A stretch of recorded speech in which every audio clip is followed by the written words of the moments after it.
there are so many things that we wrestle with when we're creating things, so many pressures, so many from outside and within, our egos, we get caught up in all kinds of shit.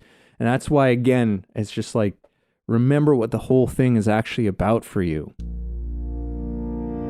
This is Way of the Artist with Brandon Colby Cook and Evan Schulte. Exploring the challenges of the creative call so that you can claim your own path and make your life a work of art.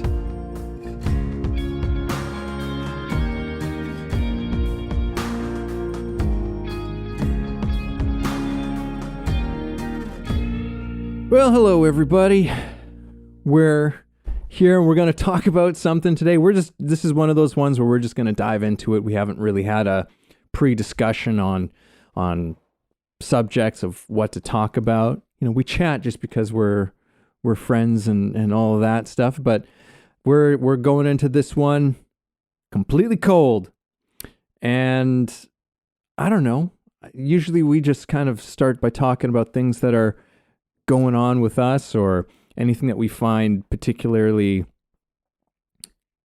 inspiring, I suppose.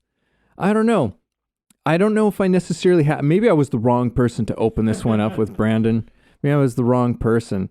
Although, okay, I hope that this doesn't maybe put you on the spot here for this. Because actually, this was something that you had mentioned to me, is that you were listening to one of our recent podcasts, one that just like came out. And I don't think it's the last one. It's the one before. The Aldous Huxley one. Okay, yeah. So a few recordings ago, and you were just reflecting to me some, just some self-awareness from having listened to the podcast, which you enjoyed. You enjoyed listening to it, but there were some things that I don't want to say too much about it because maybe I'll just hand it off to you and you can share what you want to share with that. But there was a degree of about some self-awareness you had about certain things that you didn't like, but things that you also like about the way in which you communicate. And I just thought, yeah, that's an interesting thing sometimes when we become aware of a way in which we're going about something that we really just don't like or we don't care for. And that sort of adjustment, or, one thing, maybe I will say this one thing, but like you made this one comment about how there was a way in which you were communicating that you're like, that's not even really who I am. Right? That's interesting because it's like, well, okay, well then who is that person then? Who is that's coming through in that moment? Because that's like, to me, that's something within art is so relevant, because there's very often when it's not our voice that's coming through. Even in teaching, I know that happens where it's like, oh, this isn't my voice. This is some other teacher's voice, one of my old teacher's voices that are coming through. And sometimes that's not always necessarily a really bad thing, but it's like, you don't want to be a secondhand person. And an artist, definitely, you don't want to be a secondhand person. And so I don't know, I'll just leave it at that and pass it along to you. Yeah, I was probably going to get into that at some point, mention it. And I'm thinking maybe there's something we're getting into here with this conversation about mindfulness and mindlessness. And for me, re-listening to that episode, this is an artist wisdom series we did with Aldous Huxley, who had this really great quote about propaganda. And honestly, great episode. Overall, I was like, wow, there's so much good stuff in this episode. But I noticed a couple things about myself when I was re-listening to it. One was that I was swearing a lot at certain portions, like just dropping F-bombs, and I'm like, why am I swearing so much? I didn't even know I was doing that. It's not like through the whole thing, but it's these certain points. And I'm clearly getting lit up and passionate about something. And they say when you're swearing a lot, it's partly you're being honest. So there's a good quality to when people swear, they're actually trying to communicate an honesty that they're incapable of communicating, and they don't have the words, or they're out of touch with it somehow, but they're trying to. So the swearing is actually a lack of vocabulary a lot of the time because you're not able to express yourself. And so what it tells me is a part of the reason why I'm swearing is because I was actually accessing something truthful, but it was not well thought out yet. It was not like, maybe some of it was well thought out, but some of it wasn't like fully baked. It hadn't quite, and maybe it never been vocalized. And so the swearing is probably me trying to fight through some quality of myself, and it's actually a breaking through. So on a personal level for me, that's good. But I was like, yeah, but I felt like it was also a little bit taking away from the message because, I don't know, you got this guy telling you something and he's swearing the whole time. I don't know, like maybe some people like that, but I'm just like, I personally don't mind it. It doesn't bother me, but as I'm working out being a great communicator, which is an important element of like what I want to be, right? Storyteller, podcaster, this type of thing. I'm like, yeah, this is, let's kind of work that out. Another thing I noticed, and this is the part where I'm like, that isn't really me. Tonally, there's a few points where I go into like what I'd call almost coach mode. And this was like more like the mode of coaches that I had, where it's this kind of thing where you're an athlete and you have to push through the pain and you don't have time. Like you're at practice and it's like, wake up, like pay attention, get on the ball, And so there's this directness and there's a bit of a harshness to coaching sometimes. And as an athlete, you kind of appreciate that. It's almost military in the best that I could imagine what military would be like. Like I don't care about your feelings right now. This is what you need to do. And if you don't do this, there's problems, and these problems don't just affect you, they affect us. They affect everybody here. So get on the ball, show up, do your thing, right? So there's this quality that comes out of me sometimes where I snap into this like coach mode, but I'm like, yeah, but that isn't, even the way I'm talking and I'll hear myself do it and I'm like, is that really how I want to communicate that? And is that really how I would communicate that? Sure, there's a time and a place for it. I'm not going to say I'll never do it, but I think it's what happens is there's these defaults. So you default into something. And I've noticed that with like storytelling. I think that's why I'm becoming self-aware in my speaking, because in storytelling, you'll work out a beat for a story or you'll work out a moment in a story. And what you'll do is you'll default to cliche. You'll default to something that you've already seen, known, heard, whatever. And this makes your work very unoriginal and uninspired. But it's like, I think the reason partly why I tend to do it in storytelling is because I'm at point A and I need to get to point B or point C. Let's say C. So I'm at point A and I got to get to point C. And B has become irrelevant to me. So I'm just like, let's bypass B and just get to C. And so B becomes cliche. B becomes this inauthentic part of the story, which is like the middle. But it's like this portion of the middle. It's inauthentic. And so what I'm recognizing in my speech pattern is that when I'm in coach mode, I'm bypassing B. It's like I'm not thinking about the way I'm communicating it. I'm just going back to this is how it was communicated to me. This is how this type of message was communicated to me. So let me just say it the way the coaches said it, and then I move on to C and I get to where I really want to be. But there's a problem in that because B matters. And sometimes if you talk in when you're communicating and you go A, B, C, but you don't care about B, you lose people on B and you don't even get them to C, which was the whole point of why you were talking to them anyway. So anyway, yeah, mindfulness and mindlessness. And I would say like these awarenesses for me were about, I was kind of mindless there, swearing profusely and also talking in a tone that isn't necessarily the tone I want to be communicating in. It was mindless. I'm not a bad person for doing it and, whatever. It's a little bit embarrassing, because you're like, oh man, something else to work on, but at the same time, it's like that's part of the self-awareness growth, right? You got to recognize. And I think I'll pass it on to you. I think this is what I found. I found that, I was a bit mindless. Re-listening to it made me mindful. I hope that in the future now, for future episodes, I can be mindful of these mindless things that I've noticed I clearly must be doing occasionally. Yeah, I think it's not a situation of like it's not a thing that you have to beat yourself up about because I think this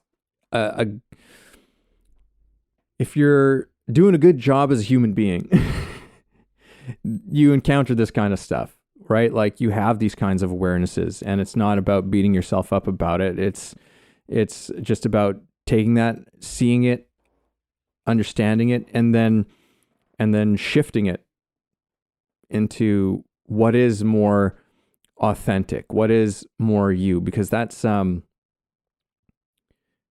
this is like a hopefully this isn't too much of like a diversion, but it's like I've heard like the sort of the story of the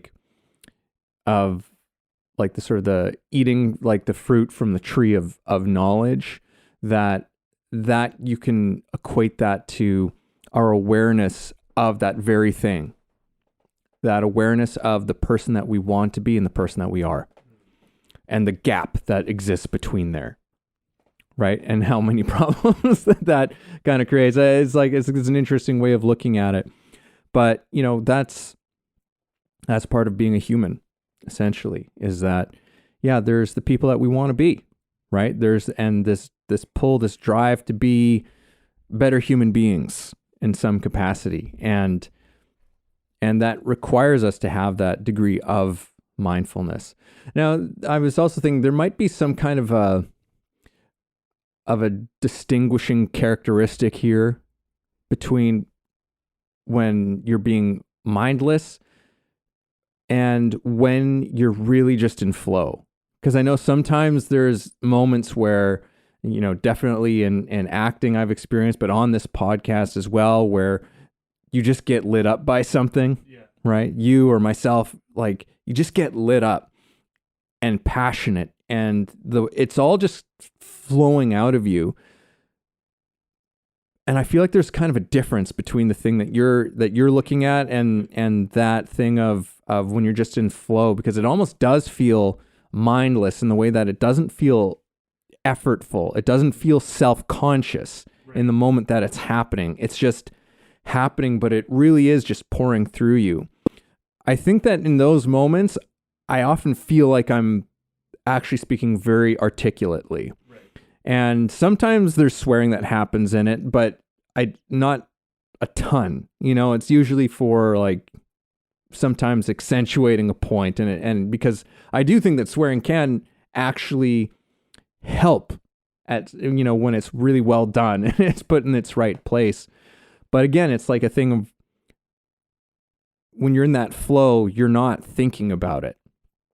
And great acting, you're not thinking about it when it's happening, right? I think that most great art, and when you're in the process of it, that's when so much of the great shit is just occurring, right? It's that, again, that experience of something happening to you and letting it just be kind of expressed through you.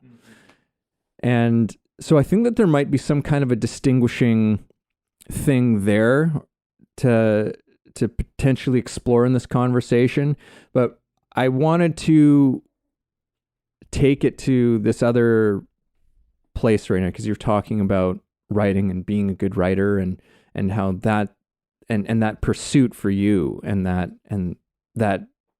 desire, that is a very much an artist's desire, to just continually get more and more true and honest and all these things. And it made me think of Ernest Hemingway, right? Because Hemingway is probably, you could argue, is the most cited author in history, possibly. A lot of people think he's the greatest writer of all time.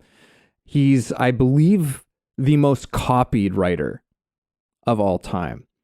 which is there's a lot of people who have tried to emulate what he did, right? And a lot of people, again, this happens, and I've noticed this happen in acting and in screenwriting and stuff as well. But you see somebody who's done something great, and the mistake, the trap of the thing is to just emulate their style as if it's just like a style. I can pretty much assure you that Ernest Hemingway did not think of his writing as a style. He was just writing how he had to write. The way that I think that he labored and agonized throughout his writing career, the way that he agonized to write, because there is a quality to me when I read his writing, which I am a huge fan of. There's this thing of there's not a single frivolous word anywhere. It's like, and he was criticized by some people as like, he didn't use a lot of like really big, really big sophisticated kinds of words, and he didn't really care about that. I think that if he wrote at like an 8th grade level or something like that, if like you break it down, his use of vocabulary, it's nothing crazy, but that was always secondary for him in terms of just trying to communicate the honest and the necessity. Like there was, to me, that's like both of it. It's like what is absolutely necessary that needs to be said about whatever is being described, whether it's the feeling or the place, the person, the thing that's being described. And but there can't also be anything that's frivolous. There can't be anything that's superfluous. There can't be anything that's just there for decoration. There's a kind of utilitarian almost thing to his writing, but yet at the same time, he is descriptive. He does paint a picture. He does all of these things exceedingly well. And it's through that pursuit of expressing honestly and expressing in his voice. And then it comes out in this thing, and then people look at it later and it's like, oh, the style of Hemingway. And it's just like, it's not a style. If you're taking it on as a style, then you've missed the point of Hemingway, right? The point of Hemingway was the drive to be honest and to only say what needed to be said. What was not just what needed to be said, but like what had to be said. Only what must be said. Like, makes me think of, I had my old acting teacher, he used to say, to be the honest expression of exactly what is happening as it is happening, nothing more and nothing less. And like, it's just that last part of that statement to me is kind of the thing I always draw to, because it's like, yeah, nothing more and nothing less, right? Like anything more than the truth would be too much. Anything more than the truth that's just ego. That's just some jerking off kind of shit. Right? But anything less than it, what are we doing here? Yeah. Like if you're not going to be honest, then what is the point of this? Right. So anyhow, those are just some of the thoughts that I had from what you were going off on. I'll pass it back over. Well, you had a lot of thoughts, man. Well, okay, I want to hit on a few of them because there's many things said. One, I do agree with you. I think that weirdly enough in art, you actually do want to get to mindlessness. And I think that's actually the point a lot of the time. But when you're in your mindlessness, which is like the flow, which is like important, sometimes you look back on it afterwards and then you realize, like when I was unfiltered, unchecked, and I wasn't watching myself in any form, these things came out. And do I like that or not like that? And just because you're in flow, I think one thing that artists need to understand is just because you're in flow or in the zone and you're in that kind of what I think we'd maybe refer to as positive mindfulness, this like effective mindfulness where you're not checking yourself, you're not watching yourself, you're not like trying to get it right, you're just communicating. It doesn't mean that you're doing it right, and it doesn't necessarily mean that you are authentic. I think that's important for people to understand because there are these like there's these things, there's this work we have to do on ourselves as artists. And I don't think you can like, you know, just skip things. We have to work through things. You're going to expose things about yourself, and you're not going to like some of the stuff you expose about yourself. And once you expose it to yourself, then you have a chance to change it. But in a way, that was the truth of you at that moment. But if you were to do it again, it wouldn't be true of you anymore. Because you see it now, to do it again would be false. But to do it initially was true. And I think that sometimes artists get confused about this because they think, well, I did it before and it was true, so if I do it again, it's true. It's like, no, it's not true. Like, I've written screenplays that at certain times in my life were very timely. They made a lot of sense at that time in my life. But I've changed. And there's no way I would ever write that screenplay the same way that I wrote it at that time. It wouldn't be true. But it was true in a sense in the way that I wrote it at the time. And, you know, because it's true, was it good? No, it doesn't even mean that it was good. It just means that you got down to something that was a little bit more close to you. But then you might have realized that you walked into a, you know, like what I'd almost call like a stream of someone else's kind of influence on you. This is very interesting because we talk about this Aldous Huxley episode that we had, and we talk about propaganda. And one of my big arguments was like, you've been propagated and you don't know it. I feel like this is the biggest thing for artists. I feel like we've been propagated away from who we truly are in so many ways. And part of us getting down to the truth is realizing how we've been propagated. And then when we see those things, we have a chance to interrupt them, stop them, change them, you know, whereas people who are not artists carry on propagated, completely unaware that they've been propagated. And it's an interesting thing when you recognize that you're like, wait a minute, this isn't my voice. I've written stories now, at least, well, I've been in the film industry for 25 years, so at least 25 years. And the one thing I'll say is like, the more you do this, the more you begin to see what you're not. And you begin to see these parts of yourself, and they almost just kind of shed away like an old skin. And you keep thinking, oh, I found the core, I found it. And then it's like, nope, that was just another layer. And then you're like, okay, well, I'm down at this new thing, and it's another layer, and it's another layer. And you're like, will this ever end? And at a certain point, you stop chasing the core, and you start just going like, isn't this such a great thing to just shed a skin and to shed a skin and to shed a skin? And every story was just another false or not false, let's say more of another layer of what disconnected my authentic truth from connecting with the world. And I refer to my dad a lot in this podcast. It's very interesting. He's a very important person in my life, very influential. And he would drop these wisdom bombs every now and then. They were fucking gold. There's a good swear. See, I'm so mindful. I'm on the ball. But I remember one time he said to me, I was just a kid, but he said, you know, one of the most difficult things in life is to be misunderstood.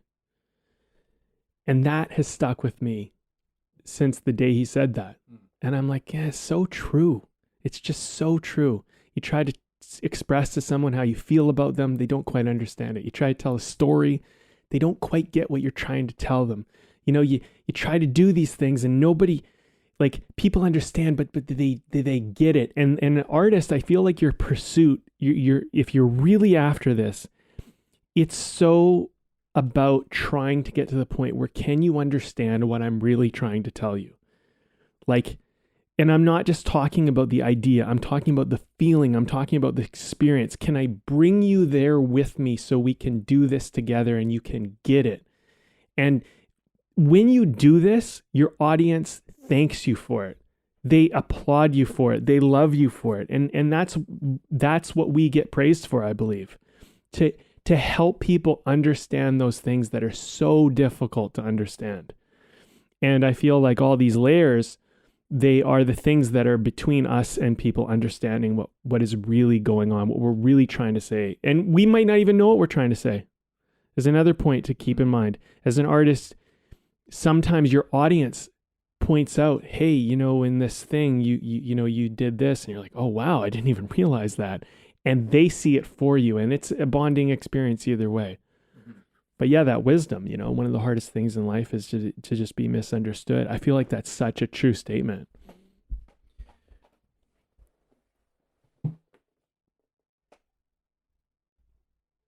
Oh, it was right there. I had something. It was right there and I had something. I feel like it was something. Oh yes. Yep. There it is. Took me a second. This same teacher, same old acting teacher that I had told us that life is more about the attempts than the accomplishments. And, this was all very much related to, sort of acting craft and how we were looking and approaching. I don't want to necessarily take it into like the sort of the acting domain so much, but as is so often the case that I find with really any art, but since acting is my main thing, I go there. But it's like there's so much truth to the way in which art is created to how life happens and how and what life is. And this thing of, there's the attempt to create something, or the attempt to make your work, your voice, your expression, or to communicate the idea that you're trying to get. It's always the attempt, right? And how well you succeed that's often a very hard thing to determine. And it's almost impossible to determine to a large degree, especially when you're in the process of it. I mean, if you look at something like the realm of movie making, right, where this is a massive industry, where there are films and movies where there's an incredible amount of money that is poured into it, lots of just an insane amount of people who become involved with it, and yet despite all of those things, a movie can still miss the mark a little bit, where we can still go, I see what you were trying to do with it, right? But it just didn't quite get there. And I mean, that's, maybe that's, I think, a hard thing for us to make peace with, I guess. Like, it's a hard thing to grapple with for sure, but even to like make peace with it, where it's like, yeah, like even despite your best efforts, your best intentions, sometimes things just don't come out exactly the way that you want. I mean, they'll never come out exactly the way that you want them. But I mean, that's also part of how great things happen too, is by the unexpected things inserting themselves. But coming from that place of honesty and an honest attempt and honest intention, at least gives you something that you can be proud of on some level, right? Even if it missed the mark. I remember reading an interview from, I don't know how long ago, but it was Javier Bardem talking about how he gives every film he's done 5 years before he watches it. So like after he's done his job, he won't watch the film that he was in for at least 5 years, at least at the time that he did this interview. He's like, he won't do it for 5 years because he's just like, for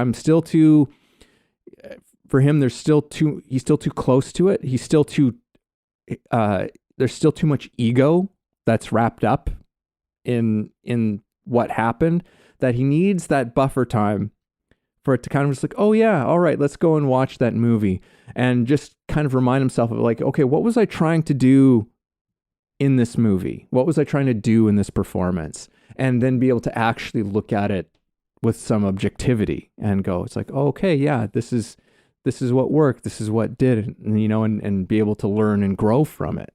Right. But within a certain period, that can't happen. Right. Because yeah, there's this thing of, even at the caliber of someone of his talent and his skill, there's this thing of, look, I tried something, right? And I don't know how it really came out, but you commit yourself to that process, that artistic process of trying to be truthful, which I think is really, I would argue, is the great commitment of the artist, is to be honest and tell the truth. Like that's one of the, if it's not the top there, it's like, it's one of the absolute top things that an artist is committed to trying to do. And is the thing that, again, the artist pains themselves to a certain degree to do. Right. It's kind of an insatiable desire, right? To get more and more closer to the thing, to what the thing actually is. And sometimes you get close, and sometimes it just feels like it's like you're nowhere even in the ballpark of a thing. And sometimes that just drives you to keep going and keep going, right? But it is a certain kind of drive that I think you have to have as an artist. Because if you're not interested in telling the truth, then you are just a propagandist, right? Telling the truth about something is a, it's kind of a,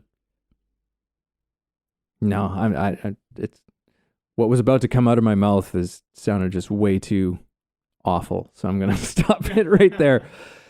But you know what I mean, though? It's. Can I say something? Yeah. Well, I think there's a turning point for an artist where I don't think it begins entirely about telling the truth. Although maybe it does, like maybe it begins that way, but I feel like every artist gets pulled away from that for a period of time and has to come back to it. And this is kind of the that classic tale of the journey from home to come back home only so you can see what home is. Mm-hmm. And I think when you start as an artist, like as a little kid, it's a pure type of truth. It's a play. There's a quality to it. It's not, it's also, I think when kids are playing, there's not as much of a concern about people are watching. It's more of this is what we're doing and this is fun to do and let's do it. And then I think, for a lot of artists, as they become adults, they go, well, this is what I want to do. But then it becomes about, I got to earn money. I got to make a name for myself. I got to do all this stuff. And I think that's where you get pulled away from the truth, and you get pulled into, for lack of a better term for the time being, propaganda of, I need to be a big deal. I need to be famous. I need to make money. I need to, if I'm not making money, I'm not really an artist. All of those ideas, right? Which is, is like pick your poison. One of them probably gets you, someone was triggered by one of those probably, right? And then there's a list of others that follow close behind those. And those are all these like, well, I'm an artist, but I've never written a script, or I've never published a novel, or I've never actually sold a painting. And it's like, you ever heard of Picasso? I mean, maybe the most famous painter of all time. Why don't you look into his life? You know, like, did he become a painter like after he died? Like, when did he become a painter? When did he become an artist? You know what I mean? Go look at these people's lives and you start to realize that a lot of artists were artists way before the world ever recognized it. You know, they were doing something special before anyone ever gave them anything. So as an artist, you have to cross this kind of chasm of like, once the world approves me and notices me and says, hey, you're this. By the way, there's lots of famous people and wealthy people who are not artists at all. They're just well-paid propagandists. And you know what? There's a system in place, and this has happened throughout history, that loves to play the jester, that loves to pay the jester to do their bidding. And that might be you. And if you're all in your ego and you're not concerned about the truth, there's a very good chance that is what you are. And your work is probably pretty mediocre.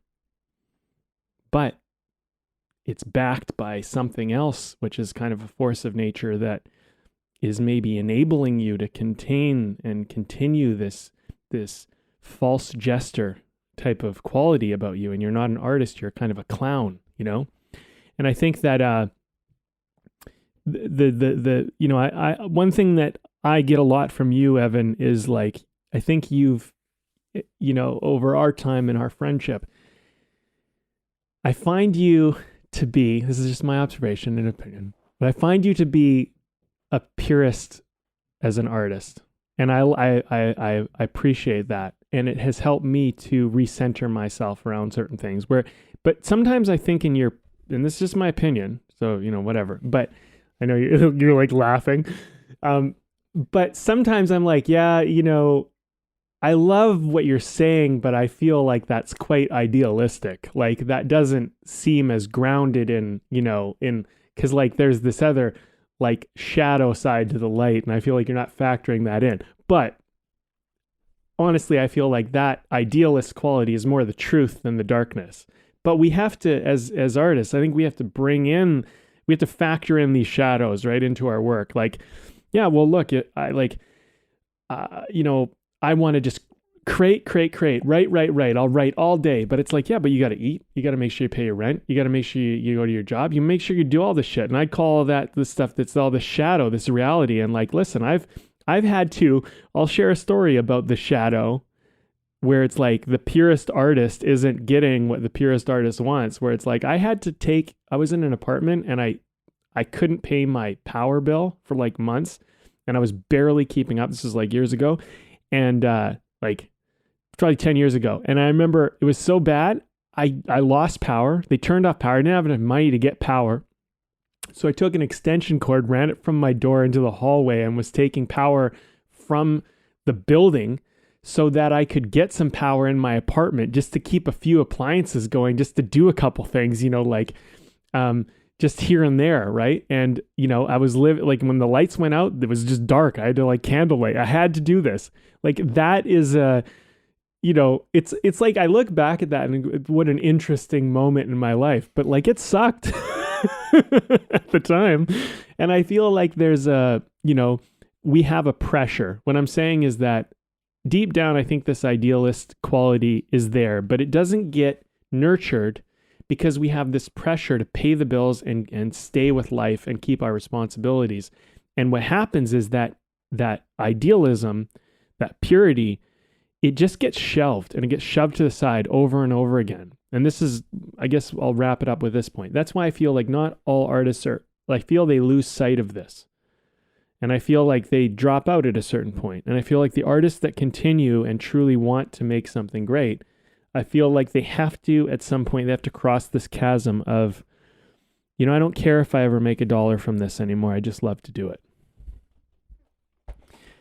It's interesting because like you refer to it as shadow. And I guess that's one way of looking at it but I think of it almost as like, yeah, that's also richness. There's a kind of richness that's happening there too. Like the story of you doing that with having to like plug into your apartment building's power so you could keep a few things going. I mean, you talk about this shit all the time in your story writing and stuff like that, where it's just like, we eat that shit up. Yeah. We love it. Like on a storytelling perspective, because it's like, because in a way we go, yeah, but now I'm listening to you right now. Like you got through that. You survived, you lived, and that gives me courage. That gives me hope. That gives me whatever that gives me something, right? So there's richness to those things. There's richness to, a lot of these, as we were talking recently, like to these mundane things, right? And to a certain respect, there's a lot of life that's going on there. And, I think that, yes, I do try to point to the idealistic side of art for sure. But again, just to your point, I do it mostly because it's like I need that reminder over and over and over again of be like, remember what this is really about. Remember what this is really about. Don't get to, because there's way more pressure to compromise that shit than I think there are people who are speaking about like making it about what it's actually about. Right?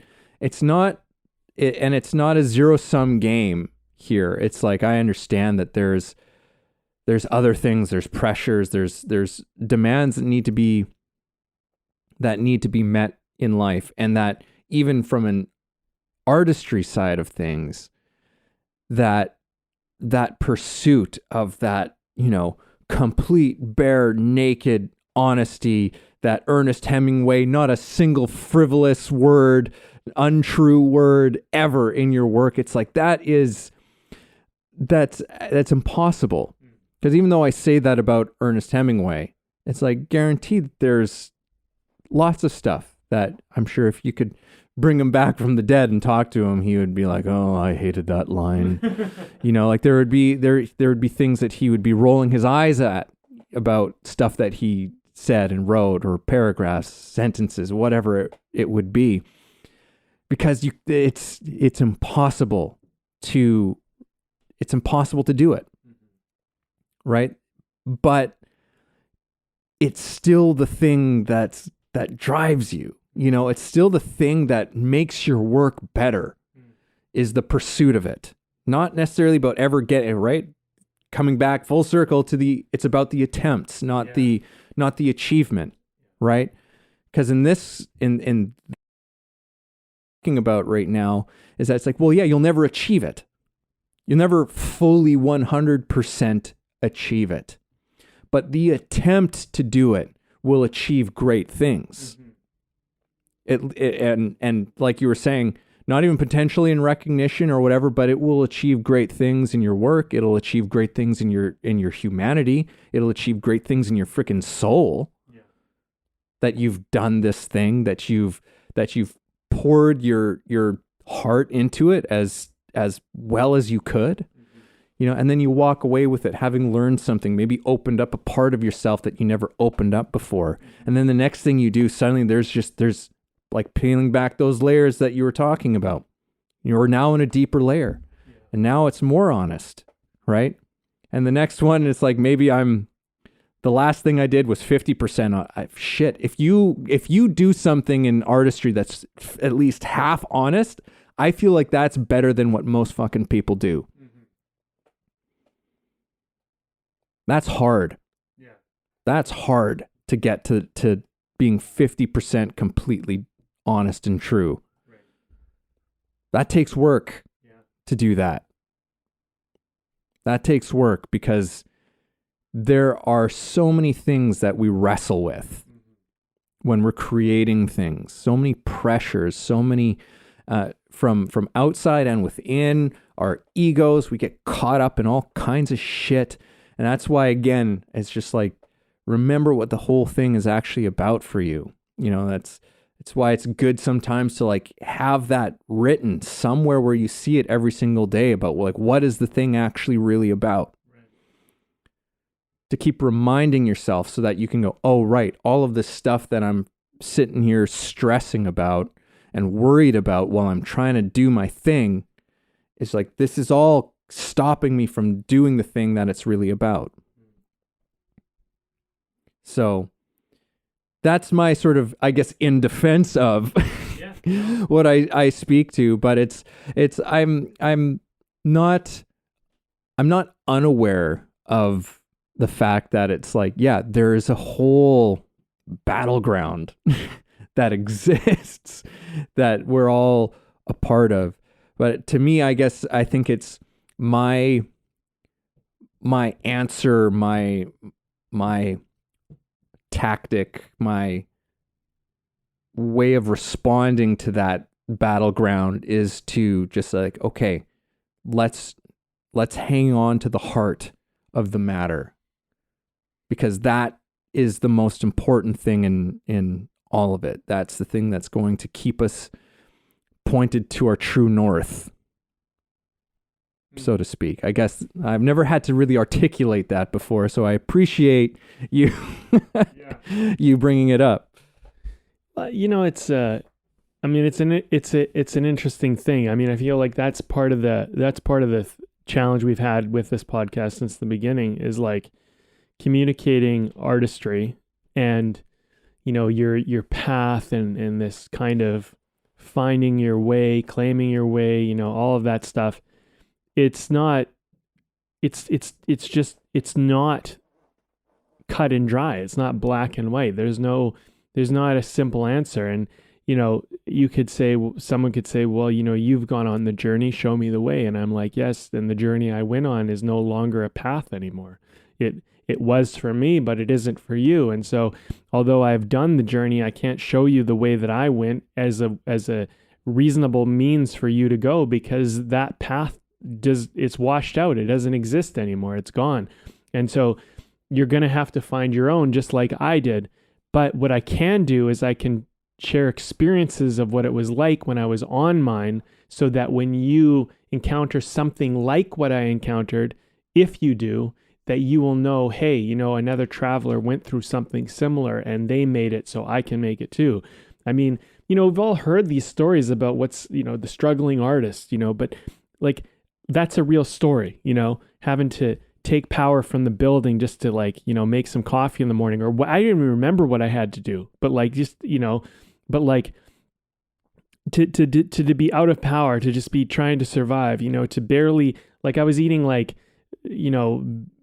bare bones food, like just basic stuff just to get through that period. And I survived and I made it through. Right. And there's something like, it's interesting because you share a story like that, and in a weird way you go, well, isn't that what it's all about? Isn't that the truth? Isn't that the whole thing? It's like, isn't there a quality in that was the point? And it's like, yeah, well, that's kind of the thing. It's like, when you're focused on, like, it would seem that to be an artist, the ideal situation would be like, you were given a buttload of money, you had all the money you ever needed, now go create whatever you want, do whatever you want. And the problem is you'd probably end up with really bland, vanilla, watered down stuff. It wasn't even good vanilla. It's like crappy, cheap, generic vanilla. That's what you'd get if you give the artist everything they need and you just say, okay, go. You have all the time in the world, all the money you need, and all the access you desire, and they'll come up with something that'll be like nothing. It'll suck. For lack of a better way of putting it. And so in a way, the art is in this other thing, and I think that finding the purity in kind of the mess of it all is kind of what it's all about. It's extracting that. And if you don't have anything to extract it from, it becomes a very boring product at the end of the day. And I think like maybe just to switch gears just a touch here, one thing that really shifted for me as an artist, I'd say like it was a major turning point, was when I realized what I was doing for other people as a service. And it didn't all happen at once, but it was like the seed. And I remember when it was kind of planted and the idea started to blossom for me, because up until that point, I was like acting because I liked it. It was fun. It would be cool. Wouldn't it be a great thing to be a part of? It was all really about me and what I wanted to do. And, and when you're young, it makes sense. And people, what do you want to do with your life? What do you want to, what do you want to do? I want to do this. This is fun. I like this, blah, blah, blah. But I remember I read this book, Writing for Emotional Impact, and the whole argument of the book was like, here's how to make the audience feel these types of emotions through action, through dialogue, through structure, through whatever. And I remember just like reading or picking up that book. I bought it, and I remember like immediately, they didn't even, like the writer, I forget his name, Ingalius or whatever. Anyway, I don't even remember like how far into it I was, but it like dawned on me that it's like, that's what this is all about. It's all about helping somebody feel something. And so then like the balls kind of just started to drop, it just started to make sense. Oh, okay. So, I need to do things in a way which give people the feeling like I like doing it, but what people want me to do is they want me to give them the feeling that they know or don't know they're looking for, but they want to experience, they want a feeling. And so after that point, I slowly started to build on this idea of like, well, how do I make them curious? How do I make them, excited? How do I surprise people? How do I do this stuff? And as a writer, a storyteller, you start to figure out, oh, well, if they expect things are going this way, and I know that, that's how I'm going to surprise them. Because if I know they expect this to happen, I can do it this way, and that will not be what you expect, and there's surprise, right? And so you start to realize, okay, well, that's like technically how I do it. But, what am I going to surprise them about? What's the content that's filling this whole thing? Like I have the tool, but what am I going to put into that? And then, you might come up with these fancy ideas or creative ideas. Oh, it would be great to tell a story about this or that. But at the end of the day, you just find out that you have to tap into something that's true for you. And then you have to use that. And like, I feel like these are these layers we almost have to peel back as artists, where we go through these stages of evolution where we gain access to something, and you can tell people how to do it, but the only way they're actually going to be able to do it is to do it. Like you have, if you say, well, I've never been embarrassed, well, you better go out and do something to embarrass yourself. You better go try. You better go, like ask, like you want to get embarrassed or do something, like, start doing things that would give you a chance to get embarrassed, and do bold, courageous, wild, audacious things that, like asking someone for something you think they would never give you. And what's really weird, you start doing stuff like this and people will give you it. And you're like, what? I thought there was no way anyone would ever give me this, especially this person. And yet here they are trying to give me this thing that I'm asking for. And it's amazing, and you start to realize, well, I have all these mental restrictions and ideas on what I can do, what's possible, what's available. And, and then eventually you'll, if you keep doing this, you'll cross the line somewhere, and that's where you'll go, oop, went too far. And I think, I want to pass this on to you. I read a quote, I forget who said it, but it was, be kind to all the people you were, because they're the soil in which you grow today. Something like that. I probably butchered it, but it's pretty close to that. But be kind to your past selves, because they are the soil in which you grow today. And I feel like, so much of the artist's journey is, you are going through these versions of yourself that become almost just soil to whatever you grow into, and they just get almost discarded. Oh yeah, that's who I was when I was, that age or that time or whatever, doing that job or doing that thing, and I don't think, you want to look back at those past selves and be like, oh, I was wrong, I was bad, or, whatever. It's just like, yeah, well, you just let go of that one, and now this new thing is being born out of it. I think that I mean I know I definitely didn't know this because I sort of declared to myself and the world that I was going to go and be an actor and pursue this life of being an artist, even though for a while I didn't really see it that way, but then I became obsessed with it. But you choose the path of an artist. A lot of people, I think, don't realize what comes with that. That it's not just it's not simply just I don't know, there's just a lot of ideas about being an artist that I think that a lot of people don't know, that the demands that it makes of you, because most people know it's like, oh, well, financially it can be tough, and there's all this, like, most people, these are kind of like the superficial things that will get discussed.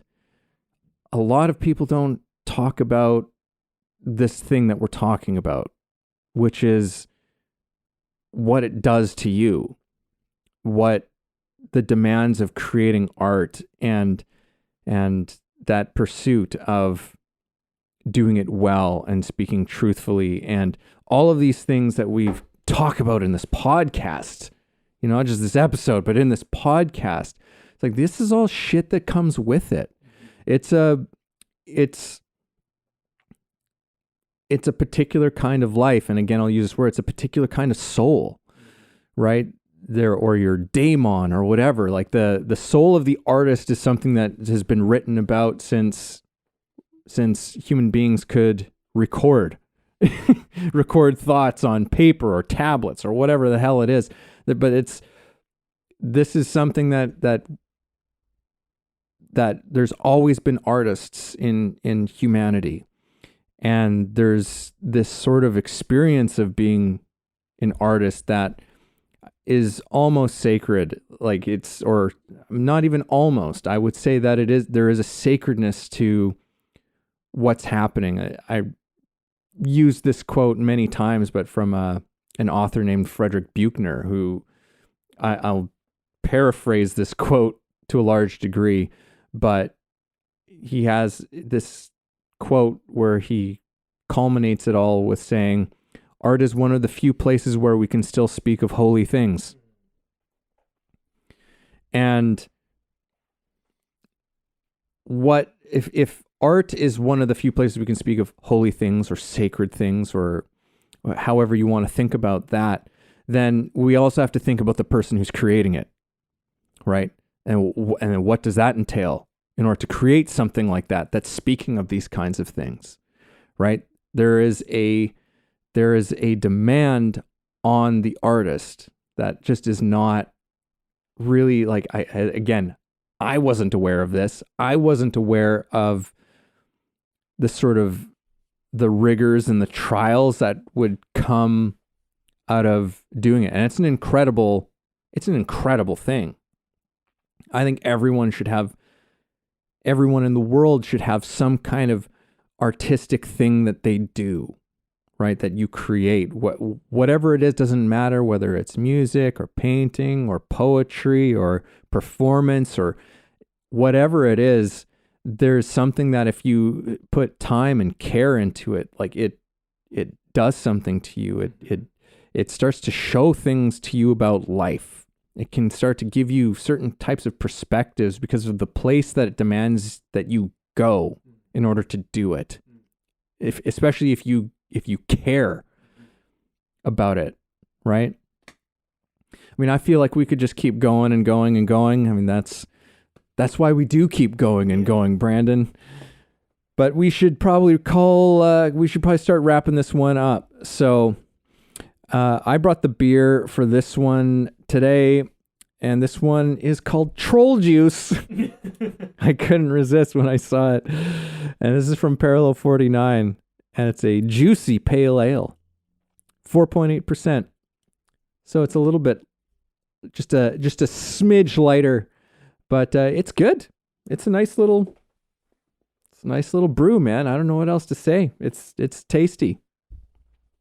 Yeah, it was really tasty. The first sip I had, I was like, "Oh man, that tastes good." It's flavorful, and it's kind of like it's kind of sweet, but it's like yeah, just it's a really like when I looked at the can, I like troll juice. I was thinking like, "Oh man, this might be a little bit rough," troll, right? Yeah. But no, it was like it wasn't rough at all. It was like actually is just like enjoyable, almost like not it's not this sweet. This would be accurate to say, but it was kind of like almost like when you have candy and you're like, oh man, that tastes good. Like ice cream or something. You're like, man, that's so good. That's how good that first sip was. It was just like, oh, that's so good. But anyway, it's been a nice beer. It's actually a pretty easy drinker too. Okay, I'll close my thoughts and then pass it on to you. Well, this talk has been it's been interesting. Figuring out where are we and what are we talking about here. I think, I guess I would say that one of the points you said near the end is like, if you put time and attention towards something and you care, like there's these really cool things that happen. And I was thinking as you were saying that, I'm like, that's kind of what art can be for a lot of people. Like, I think when people think of artist or artistry, they think of like a painting or like writing a book or maybe acting or filmmaking or making music. And I don't think it needs to be that complex. I think there's a kind of like artistry in a way is about giving something attention and care and recognizing something in it that's worth doing that for. And I think that could be like your partner, or it could be like your pet, or it could be like a car that you're working on. It doesn't have to be this big thing. Like, give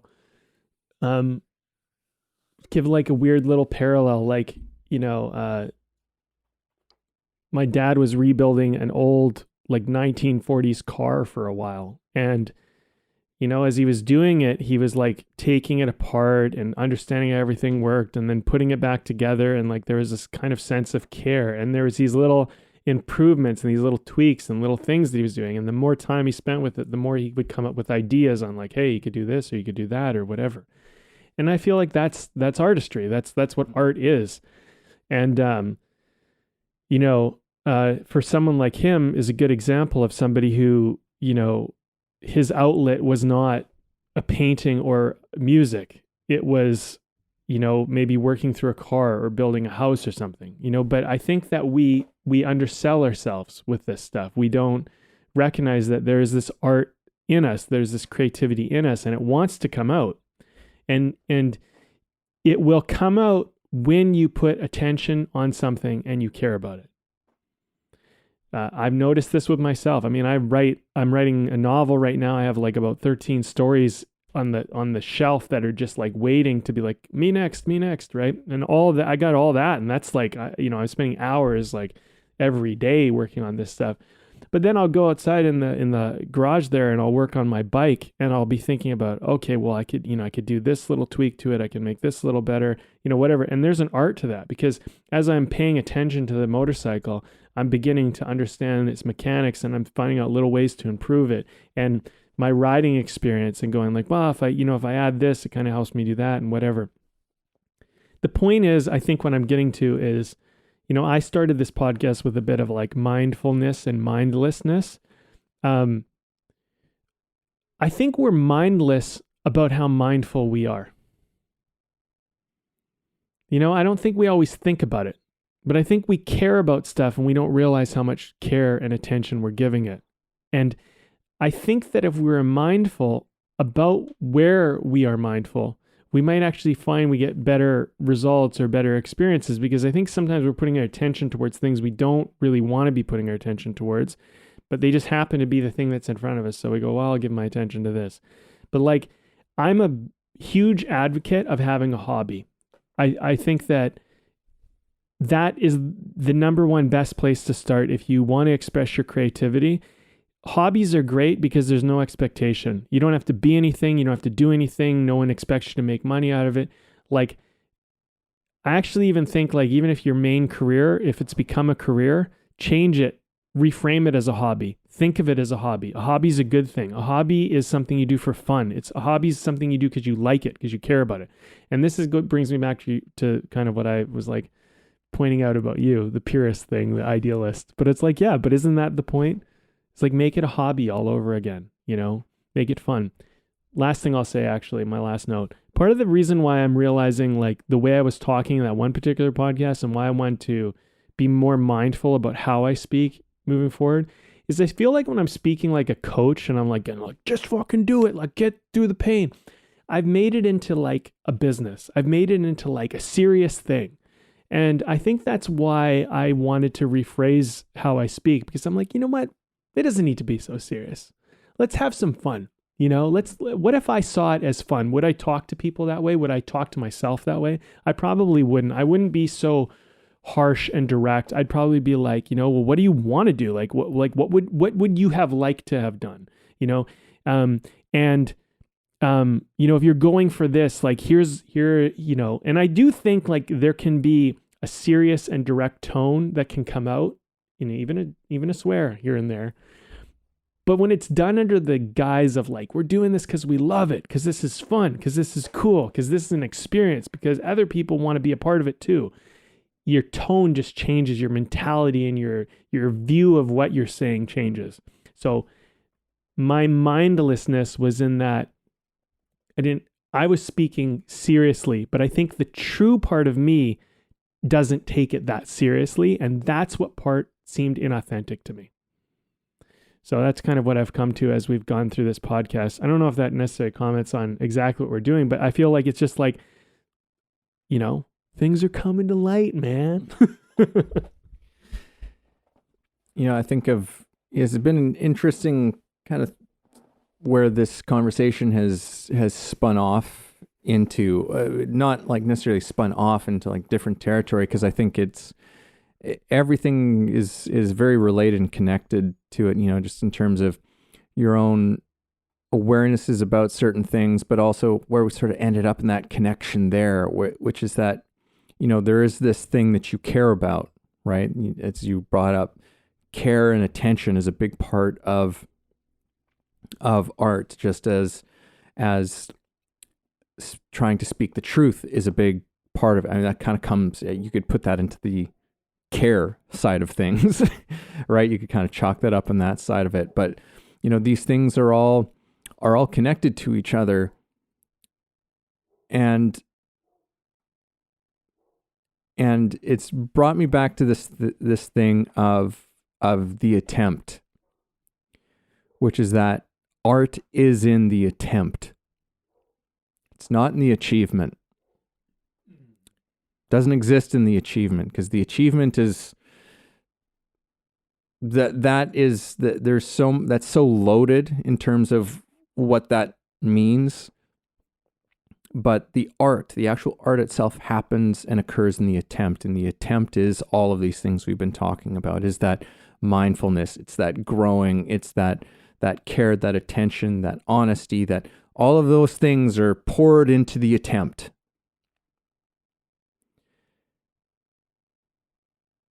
And even if it doesn't necessarily achieve, right? Or doesn't fully achieve what you set out to do, or if it doesn't, there's still art in there. There's still something of value that has happened. And I think that's the big thing that I'm walking away with in this one, is that like that's actually where the real meat and potatoes of everything is. It's not in some notion or idea of achievement. It's always in the attempt, and you will achieve to varying different degrees, right? But either way, it's always the focus is on the attempt, or I guess another way of putting that would be it's always in the process, which is another thing that we've talked about a lot, is the focus on the process of what you're doing. And the last thing that I never commented on this, but I came back to mind.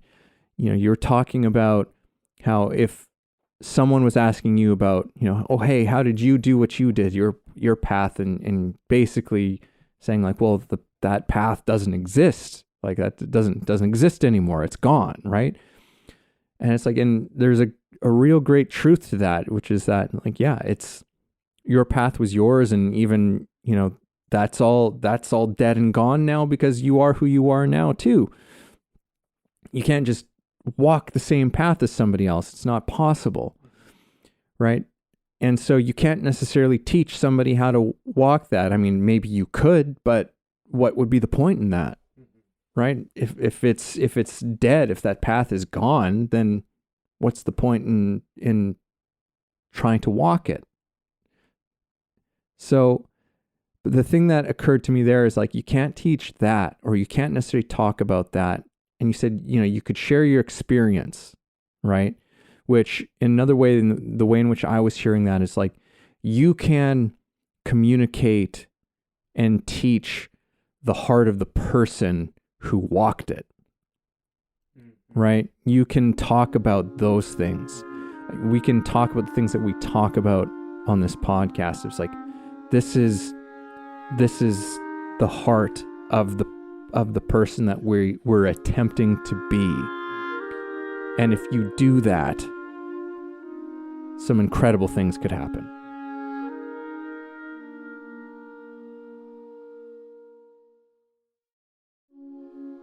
Thank you for listening in on our conversation today. We hope you found something helpful that you can carry forward with you. Head over to our website, wayoftheartist.com, for more free exclusive material and learn about the show. If you haven't already, please support us by subscribing to the show, sharing it with people you know, and keeping compassionate, creative conversation going.